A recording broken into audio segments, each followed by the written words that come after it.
we are generating very diverse and huge amount of waste. Not only human, but also our ecosystem, our urban system, including those animals coexisting with us, they all generate waste and leave traces behind within those waste. And as an environmental engineering, we have a common concept that waste is actually not waste. Waste is not something we just disposed, but waste is gold. Waste is a very rich reservoir that have a lot of values, signals, and consequences. So what kind of information can those waste tell us? From my past research, I mainly focus on decoding two information from the waste. Firstly, what kind of valuable resource, especially those carbon resource, are embedded in the waste that can be recycled? And secondly, what kind of public health related signals is carried out and can be read from those waste? To decoding those two information, is this one blocking the titles a little bit? Accidental. Okay, cool. Yeah, so to decoding the information waste, my approach is to focus on those very small but also powerful biological components, microbiomes and viruses. For microbiomes, especially for those bacteria communities, I use those waste as their feedstock and studied how they can converting those waste into more valuable bioproducts through a joint metabolism potentials. And for the viruses, I use wastewater as a pooled community samples. And after extracting the viral DNA and RNA, I can track the dynamic infections levels. Well, to better understand, predict, and control those microbial components, we use a unique set of skills. And from my past research, they mostly span three aspects, including process engineering, molecular biology, and bioinformatics. So for the process engineering side, I used those controlled bioreactors to shape the culturing conditions, monitor their system level performance, and to link how those operational parameters can impact the biological outputs. And for the molecular biology side, I mainly focus on the DNA and RNA to develop and also benchmarking different tools to characterizing those microbiomes. And for the bioinformatics side, I just analyze those complex and large data set generated from DNA, RNA sequencing to try to link those microbiome identities, their genes, their pathways, their functions, back to their system level performance results. So an overall recap for my research roadmap, on the higher level, I'm focusing on different waste, including food waste, gas waste, and wastewater. And I use a unique set of environmental biotechnology tools to decoding the information related to circular bioeconomy and One Health. And for my presentation today, I will first introduce the project related to One Health, where I also collaborate with Lenore to try to develop those genomic surveillance tools to detect human and panzootic viruses. Cool. So before I start, I want to ask a quick question. How many of you might be familiar with the concept of wastewater-based epidemiology? Nice. Okay, great. So I will just very quickly go through this concept and the process.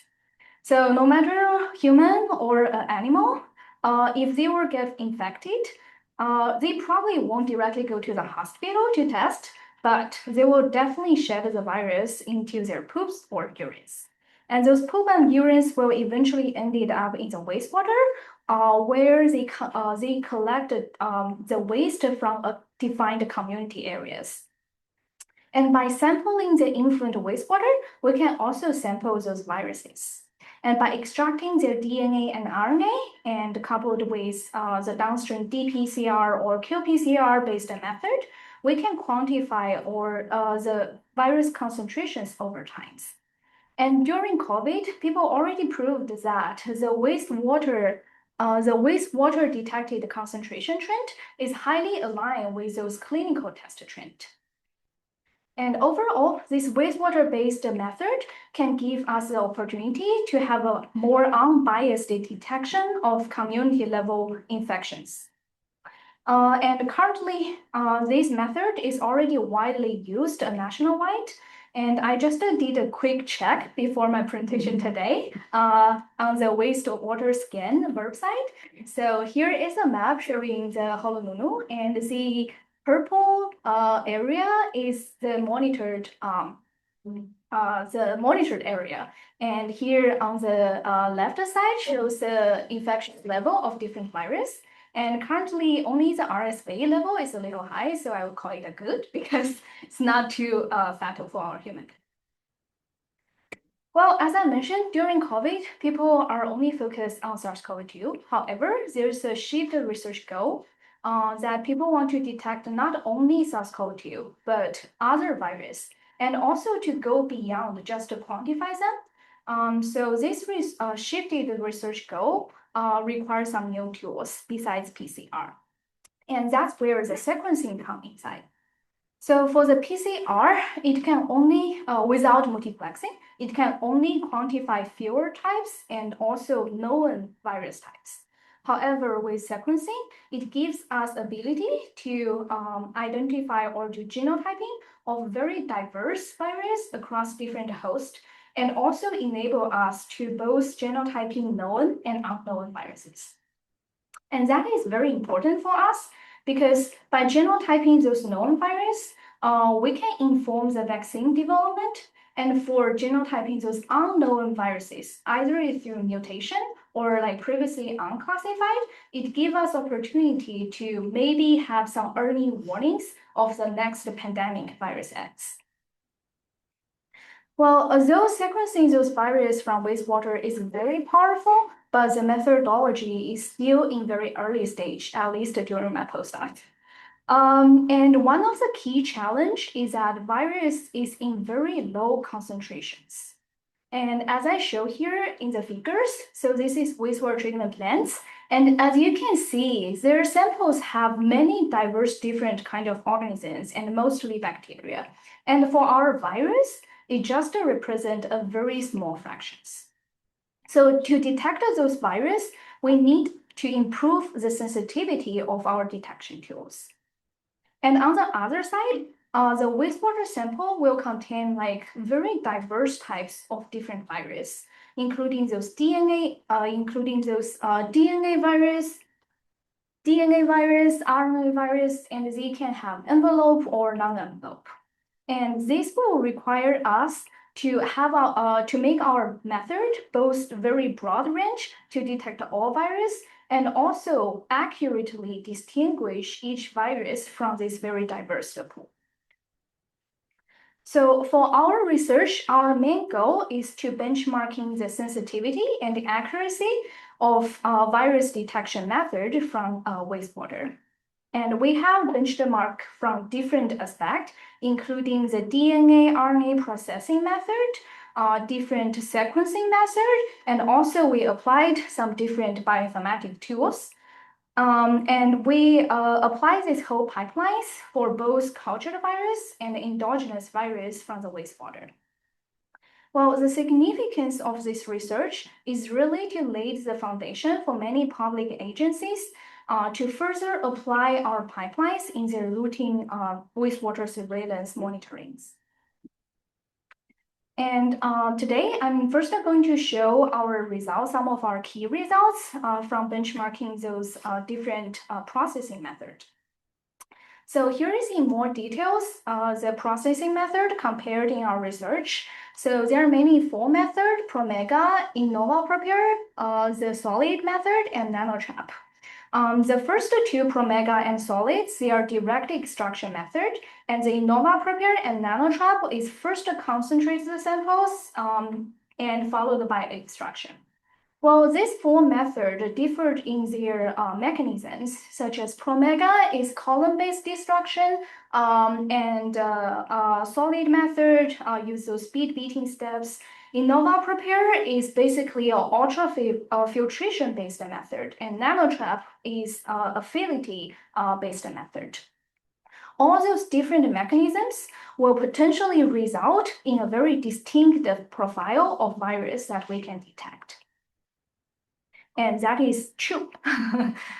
So here I first show how many percentage of virus that we detect from different methods.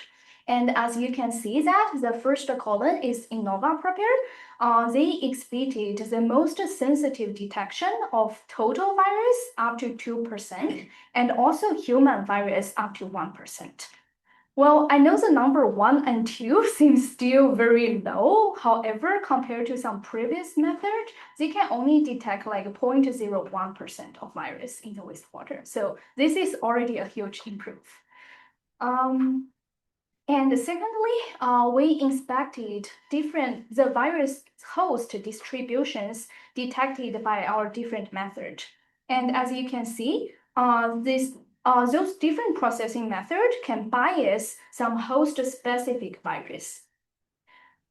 Specifically, these two, InnovaPrepare and Promega method, they show a higher detection of human and vertebrate virus. However, the last two, the NanoTrap and the solid method, they show a higher detection of bacteriophage.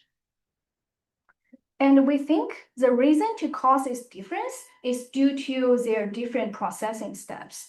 So I know there's a lot of steps, but I want to draw your attention to these two first steps of Promega and the InnovaPrepare method. As you can see, so both of these methods include a solids removal step after the adding either proteinase or some surfactants to detach those virus from solids. And we think this step actually will strike a balance between eliminating those solid-associated bacteria and bacteriophage while still attempting to retain the human virus. And next, I show like how diverse virus we can detect from those 4 methods. I know the text is a little small, so I try to list some key viruses that we detected, such as those RNA virus, including rotavirus, norovirus, enterovirus, and DNA virus such as GC polyomavirus and adenovirus. As you can see that most of the virus that we detect is from the GI tract. And that makes sense considering how this wastewater is generated. However, the respiratory viruses are relatively rare in our results. However, we know that those respiratory virus is more important because sometimes it can just lead to the next pandemic. So to further detect those respiratory virus, we try to develop and benchmarking some sequencing methods just specifically to detect the influenza A virus. And we have selected 5 well-established or emergent sequencing methods, including those probe capture-based methods, tiled amplicon, universal amplicon, and compare them with the unenriched metagenomic sequencing tools. And notably, so for the probe capture and also the tiled amplicon is developed by us during this research. And the 3 remaining method is just offshore panels from the companies or some other published method from the literatures. And we first tested those 5 sequencing methods using some serially diluted virus wastewater RNA mixture. Then we have selected the most promising ones to test in the real wastewaters. So here I showed how we prepare the serially diluted virus and wastewater RNA mixture. Basically, we just extract the RNA from 50 ml wastewater, and we also extract the RNA from 3 cultured IAV subtype, influenza A subtypes. We also included the synthetic RNA from twist. And after quantify their concentration by dPCR, we mixing them under a different concentration level. And as you can see from S1 to F3, we have like an increased concentration. And at S1, all those viruses have a pretty low concentration, which is below 10 GC, 10 gene copies per microliters. And here's some results by comparing those methods. So firstly here, I showed the coverage breadth results of just the HA segment of influenza A across different sequencing methods and virus subtypes. And as you can see, firstly, these last two methods, the universal amplicon and unenriched method, they just show very limited and inconsistent coverage breadth for the HA segment. However, for the two customized sequencing method, they showed pretty good coverage breadth, even at the lowest concentration samples S1. And next, we expect the coverage depth of the recovered HA segment across the genomes. And as you can notice, so across different subtypes, the lighter green line, which is a tiled amplicon method, generally show like a highest level. However, for the two probe capture method, which is the orange one and the yellow one, although they are not the highest, but they show a more even coverage across the genome. And this is very important for us for the downstream, the virus genotyping, also for the mutation detections. And besides the HA segment, we also extend the comparison to other genome segment of influenza A. And as you can see from this radar plot, if the circle is more round shape, it means it have a more even coverage for all the 8 segments. And the results is obvious that our customized probe IAV, this approach, which is this orange line, they generally show the most even coverage depth for all the 8 segments in the lowest concentration samples. So based on these results, we think the customized probe capture panel is very promising. So we further applied them in real wastewater for the 2024 to 2025 winter seasons.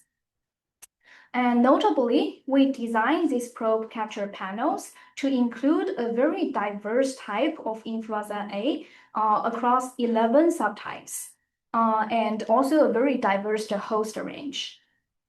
And this study is covered by the PhD student, Audrey, and also with Lenore.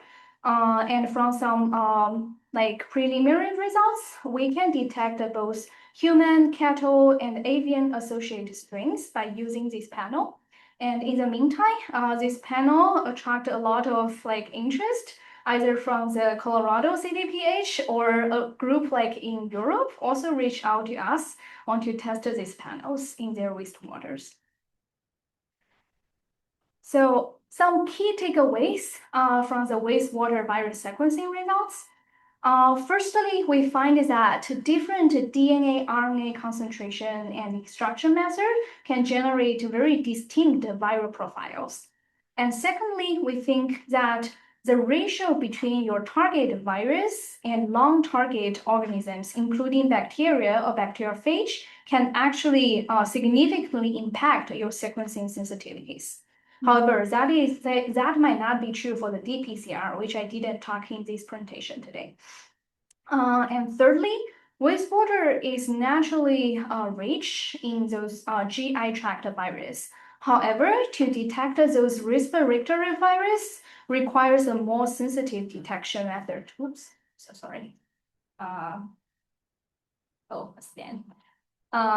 Yeah, and lastly, the probe capture panel we developed will enable a very sensitive detection of both human and the panzootic influenza A virus in wastewater, and that really helps with the One Health surveillance goals. Cool. I think I will probably, is a question at the end or? Yeah. Okay, cool.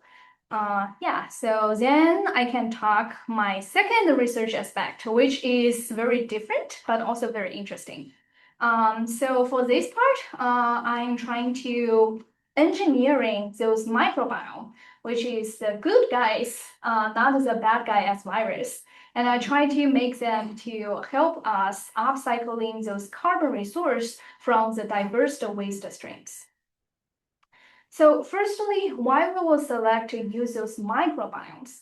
Well, because those microbiomes, they are naturally a community, which means they can have very broad functional capacity and also is generally more resilient to some environmental variations.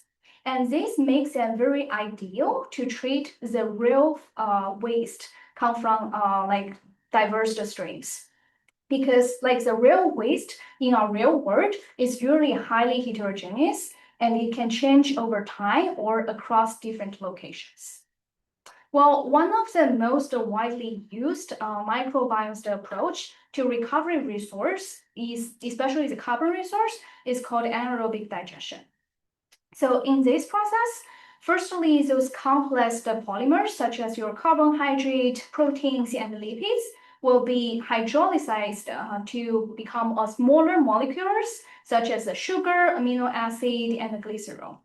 And after those microbiomes taking those small monomers inside their cells, they can perform a primary fermentation process and generate some products such as ethanol, lactate, CO2 hydrogen gas, and also SCFAs.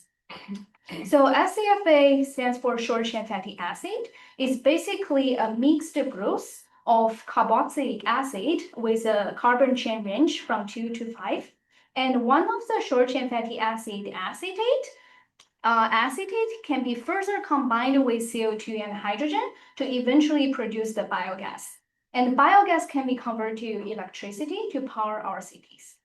However, biogas is in relatively lower energy density, and also because gas is hard to store and transport, so people are trying to ask whether we can redirect the carbon flux towards some other products.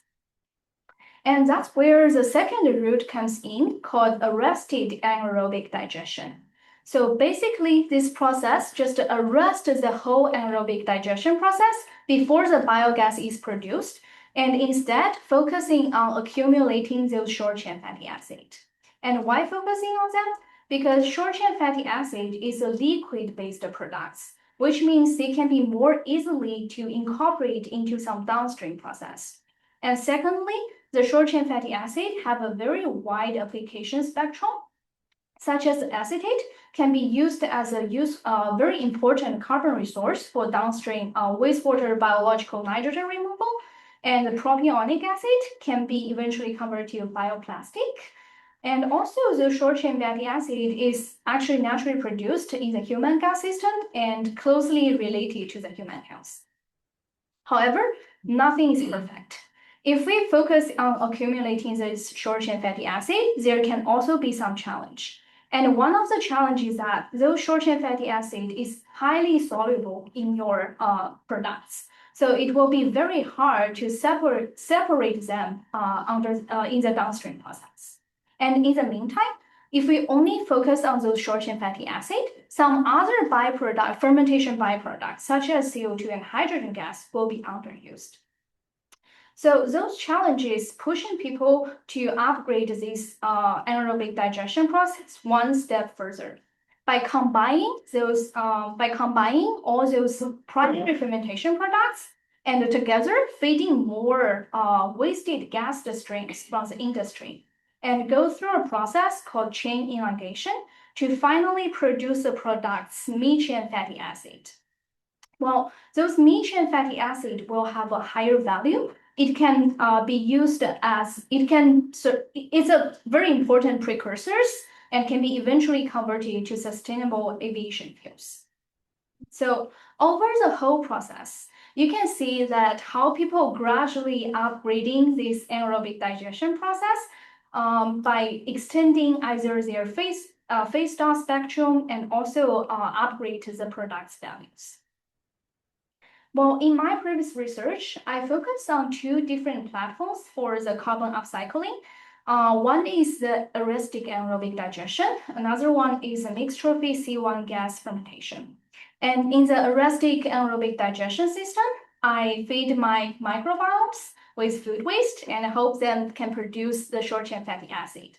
And in the gas fermentation system, I feed those microbiomes with the C1 gas, including CO, CO2, hydrogen, together with a limited amount of yeast extract to boost their growth. And eventually, I want to produce those mid-chain fatty acid, especially the C6 haploate, from those microbiomes. Well, although these two platforms seem very different with different substrate and different final targets, they actually share some common engineering challenges. And that challenge is mostly coming from the feedstock. For the food waste, because it's a solid waste, so for your microbiomes, although they are very powerful, but sometimes they are just like your grandma, they cannot very efficiently chewing those like large particles. So the hydrolysis step will be a limiting step for them. And to help them to overcome that limitation, we have applied some engineering method, which is called a thermal hydrolysis pretreatment. And you can just imagine this process as a high pressure pot. So to cook your food waste and break down those polymers. And by applying that, we hope that we can increase the food waste solubility, and in the meantime, as a result, to increase the short-chain fatty acid yield. For the gas waste, well, although CO2 is highly soluble in the water, however, we also have another gas, the CO and hydrogen gas, in our feedstock, and this too is not very soluble in the waters. However, our microbiome is grown in a liquid-based media. So this requires us to find a way to improve the solubility of the gas. And to do that, we applied a very high pressure to our bioreactors, and with the hope that it can increase the dissolved gas and also eventually to enhance the mid-chain fatty acid yield. Well, due to the time limitation, today I will only share the story how we engineering the food waste system to produce the short-chain fatty acid. So here is the experiment design of our research. So as you can see that we are taking three different food waste batch just from our school cafeteria. And we go through a thermal hydrolysis process to generate the non-treated and the treated food waste. As you can tell that those treated food waste, which is this one that I pointed to, they actually already have a very different color compared to the untreated one. And we think that is due to some Maillard reaction or some caramelization reaction, because our food waste have a lot of carbohydrate and proteins. And under a high pressure, they can become something else. Well, after treating those food waste, we feed them into our bioreactors at a same organic loading rate. And for those bioreactors, we have the inoculant, which is from a wastewater sludge. And we also monitoring these systems through real-time controls. So here I first show the results of how those food waste characteristics can be changed after the thermal hydrolysis pretreatment. Well, as you can see, we monitor many different characteristics, including the total solids, total lipids, the carbohydrate, protein, carboxylic acid, and ammonia level in the food waste. And the blue bar is a non-treated food waste, while the orange one is a treated food waste. And we tested them across the three different food waste batch. Well, a key takeaway from those results is that all the three food waste batch, after treating with thermal hydrolysis, they do show a decreased total solids, while together with increased soluble compounds. And this match our expectations that we hope to apply those engineering control and to increase the solubility of our food waste. However, when we're feeding those food waste into our systems, some unexpected results come out. Well, here I first show the performance results of how much those short-chain fatty acid is accumulate in our systems. And as you can see, I separate them by a dashed line to show different food waste batch feeding period. And we can notice that after around 15 days, the system reached a kind of a steady stage. And the variation of those produced acid is pretty low. And in the meantime, we noticed that this blue line is always above this orange line. And this blue line is actually non-treated food waste. So actually, those THP control did not improve our total short-chain fatty acid yield, even though they improve the substrate solubilities. And for the acid fraction side, we have taken a look at different acid from C2 to C5. And as you can notice, this part, which is a propionic acid, C3 acid, remained a dominant acid regardless of the THP controls. So these performance results make us very confused. What happened to our systems? Did those microbiomes just died? And who is consistently producing those C3 acid in our systems? Well, to figure out that, we applied a combination of multi-omics analysis, including the 16S metagenomic and metatranscriptomics. And from those analyses, we just want to answer 3 basic questions. Who presented in our system? What can they do? And what they are actually doing? And firstly, here I show the 16S results from the 2 systems. And the top panel is the channel diversity, and the bottom panel is the relative abundance of different organisms. As you can see, the THP actually significantly reduced the community diversities. And we think that is because those food waste, they can actually bring up some endogenous microbiomes inside. However, after THP, it's mostly like a sterilization effect for them. So that can reduce those endogenous microbiomes in those food waste, and as a result, reduce the overall community diversities. And secondly, we noticed that this genus, the Provotella, is very dominant in both systems. However, 16S doesn't give us like a higher resolution to look into their species. So to do that, we have got our metagenomic results. We assembled some good quality maps and first look into their taxonomies. And as you can notice, the metagenomic results matched our 16S results, but give us like higher resolutions. And those 7 different members, they are all like Provotella. And one interesting finding is that we noticed a species-level selective enrichment in our THP systems. More specifically, these 4 Provotella species, they were very abundant in the initial non-treated reactors. However, they almost gone in the THP reactors. However, another 2 Provotella species, they were almost like very low abundant in the initial food waste, while they were highly enriched in the THP reactors. So this makes us to wondering why those 2 specific Provotella species were enriched. Well, to figure out that, we first did a pangenomic analysis for those assembled Provotella maps from our systems.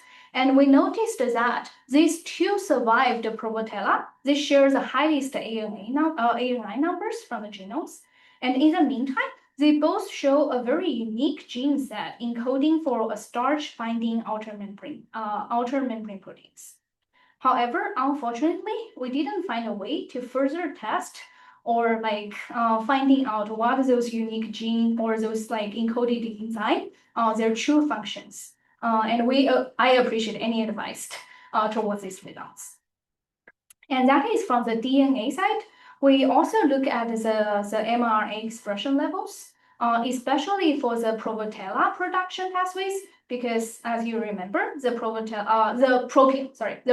acid, the C3 acid, is very dominant in our systems. So we looked at the pathways, the metabolic pathways, to produce this acid. and especially looking into those assembled Protella species and see whether they are actively producing the propionic acid. And the results is that some of the members is very actively producing the propionic acid. And also after the THP treatment, we noticed an interesting trend of their expression levels, specifically for these steps to converting succinate to succinyl-CoA. These two survived Protella species is very actively upregulating the genes encoding the enzymes to perform this step. However, and also this step will in the meantime generate ATPs. However, for the previous step to generate the succinate, these two survived species actually downregulate these enzymes, the genes encoded for that enzymes. Well, this gives us a hypothesis that maybe these two Protella species is actively, instead of producing succinate by themselves, they taken the succinate from the community pools, and they very efficiently taken that succinate to produce the ATPs to support their growth. So overall, after I know there's a lot of information from the performance side, also from the molecular biology side. So the last step is we try to link the performance results with those multi-omics analysis. And the overall story now become more clear. So the total, although we improved the phase stock solubilities, but our total short-chain fatty acid yield is still decreased.